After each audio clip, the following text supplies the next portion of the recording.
တမင်းလောက်ချိန်ပေးပါအောင်မြန်မာနိုင်ငံမှာကိုလုံးနေအလုံးနဲ့လိုက်အောင်ဘယ်နာရီဝေးရမလဲမေးလို့ မေးချ ပထမအောင်ဆုံးဆရာဝန်နေ ဆရာဝန်ဆိုရင် Rolex Milgauss သူကဆရာဝန်တို့ထုတ်ပေးထားပါတော့ CT scan တွေပါရိုက်လေ magnetic မဖြစ်ဘူး Rolex ကထုတ်ပေးထားတယ်နောက်တစ်ခုက engineering ဆိုရင်ရော engineer တွေဆိုရင်တဲ့ Versatile လည်းဖြစ်ရမယ်အကျန်လည်းခံမယ် Rolex Submariner နောက်တစ်ခုကကိုကလုပ်ငန်းရှင်မှာပိုင်ရှင်နေပါဆိုရင်ရော ပိုင်ရှင်ဆိုရင် Patek Philippe ပြီးသွားရင်အယောင်းဝယ်လုပ်နေတဲ့သူတွေကားရောင်းဝယ်လုပ်နေတဲ့မြေရောင်းဝယ်လုပ်နေတဲ့သူတွေအတွက်ဆိုရင်ရော AP နောက်ပြီးသွားရင်အခုမှအသက်20ကျော်လေးတွေပါဟိုတင်တန်းတက်နေအောင်ចောင်းသားလေးတွေဆိုရင် ပတ်စံတွေပါတွေ okay တယ်ဆိုရင်တော့သူတို့က Tissot PRX နောက်ပြီးသွားရင်အခုမှအလုတ်ဆောင်ဝင်ရတဲ့ဝန်ထမ်းတွေဆိုရင်ရော မိန်းကလေးဆိုရင် Cartier tank ရဲ့ affordable version Casio ယောက်ျားလေးဆိုရင် Casio AE series နောက်တစ်ခုက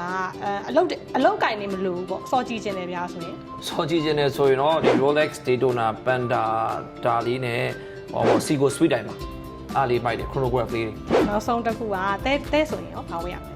အဲ့တော့ရောဝယ်ပေးထားတဲ့ဒီ Cartier လေးကို Royal လဲဆန်တယ်တော့မင်းသားမင်းမီတော်မင်းသားသူတွေဝယ်တယ်ရော